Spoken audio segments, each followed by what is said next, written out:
Next generation is 5th generation and last generation. जो year थे वो 1981 से स्टार्ट हुई थी और टिल प्रेजेंट, मतलब अब तक अगर हम कहें उस पर काम चल रहा है। टेक्नोलॉजी सेम वही, इंटीग्रेशन जो 3rd जनरेशन से चली आ रही थी, मतलब अब भी चिप का ही इस्तेमाल होता था, वो चिप का साइज़ और छोटा हो गया था। अब इसमें कुछ नए कंसेप्ट आए थे जिन पे अभी भी काम चल रहा है। जैसे हम कहें बहुत ज़्यादा स्टोरेज की अगर हम बात करें तो काफ़ी ज़्यादा डाटा स्टोर होने लग गया था। पैरेलल प्रोसेसिंग का मतलब होता है एक ही साथ कई काम करना। मतलब पहले क्या था, 1 by 1 क्यू में काम होते थे। एक हुआ मतलब क्यू का मतलब लाइन लग जाती थी, पहले एक काम हुआ फिर दूसरा हुआ फिर तीसरा हुआ। लेकिन अब क्या था, पैरेलल का मतलब है साथ साथ कई काम, प्रोसेसर साथ साथ कई काम कर सकता था। इसको हम बोलते हैं पैरेलल प्रोसेसिंग। वो वाला कंसेप्ट आ गया था, मतलब अब प्रोसेसर काफ़ी स्ट्रॉन्ग हो गए थे। अगर हम कहें आर्टिफिशियल इंटेलिजेंस का मतलब होता है कृत्रिम बुद्धि। एक ऐसा सिस्टम बनाने की कोशिश की जा रही थी जिसमें आदमी की तरह दिमाग हो, मतलब आर्टिफिशियली उसे बनाया जाए उस दिमाग को, और वो आदमी की तरह सोचे, आदमी की तरह काम कर ले, वो डिसीजन ले सके। डिसीजन का मतलब है हर सिचुएशन में निर्णय ले सके। लेकिन ऐसा पॉसिबल नहीं है, क्योंकि हर सिचुएशन में मतलब जो कॉमन सेंस होती है वो रोबोट्स में नहीं हो सकती। जो रोबोट बनाने की कोशिश की जा रही थी कि जिनमें आदमी की तरह दिमाग हो, उसमें, लेकिन उसमें क्या था कि रोबोट को कॉमन सेंस की नॉलेज नहीं होती।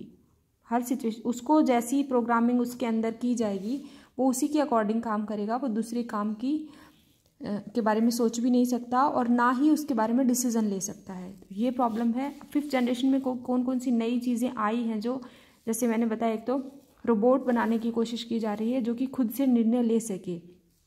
एक तुम सबको पता है आजकल पासवर्ड हम रखते हैं फ़ोन के भी, सिस्टम्स के भी, तो इनको खुद से रिकॉग्नाइज़ कर लेता है सिस्टम। अब जब हम पासवर्ड डालते हैं तो गलत है या सही है, या फिर हम अपनी फ़ोटो को भी एज ए पासवर्ड डाल सकते हैं, या फिर अगर हम कहें आजकल बोल के भी, हम जैसे गूगल पे हम कुछ भी बोल के, वॉइस नोट से कुछ भी बोल के, और फिर हम जिनको टाइप करना नहीं आता, टाइप करने में प्रॉब्लम होती है, वो बोल के भी कोई भी एप्लीकेशन ओपन कर सकता है, गूगल पे सर्फिंग कर सकता है। तो ये कुछ फीचर्स हैं जो कि इसी जनरेशन के 5th जनरेशन की ही देन है।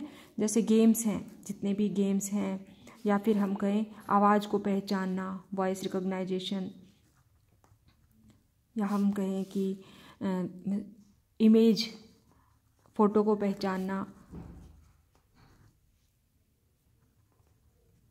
ये सब इसी जनरेशन के हैं। लेकिन इन पे अभी भी काम चल रहा है, ये पूरी तरह से डेवलप्ड नहीं हुए हैं।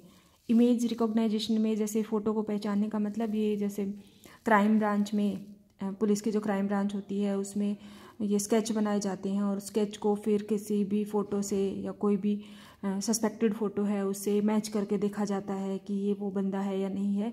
तो वो सब सिस्टम्स की ही हेल्प से होता है। आवाज़ को पहचानना, ये सब भी इसी की वजह से होता है। लेकिन ये पूरी तरह से डेवलप नहीं है, क्योंकि अगर आवाज़ की अगर हम बात करें, लैंग्वेज रिकॉग्नाइजेशन की या लैंग्वेज प्रोसेसिंग की, वॉइस रिकॉग्नाइजेशन की, तो इसमें कुछ प्रॉब्लम्स हैं, क्योंकि वॉइस हर वक्त एक जैसी फ्रीक्वेंसी में नहीं रहती है। हम जब परेशान होते हैं तो हमारी वॉइस की फ्रीक्वेंसी अलग होती है, खुश होते हैं तो अलग होती है, लाउड होते हैं तो अलग होती है, स्लो होते हैं तो अलग, स्लो पिच साउंड होती है तो अलग होती है। तो इसको फिर पूरी तरह से मतलब पहचान पाना कि ये उसी एक बंदे की आवाज़ है, ये थोड़ा सा मुश्किल होता है। तो मतलब इस पे काम चल रहा है और काफ़ी हद तक मतलब सक्सेसफुल भी हुए हैं, जैसे जापान है, USA में है। लेकिन अभी पूरी तरह से हम ये कहें कि हमने एक ऐसा सिस्टम बना लिया है जो बिल्कुल आदमी की तरह काम करता है या बिल्कुल 100% एक्यूरेट है, तो ऐसा पॉसिबल नहीं है हुआ है अब तक। इसलिए अंडर डेवलपमेंट हम कहते हैं कि अभी इस पे काम चल रहा है।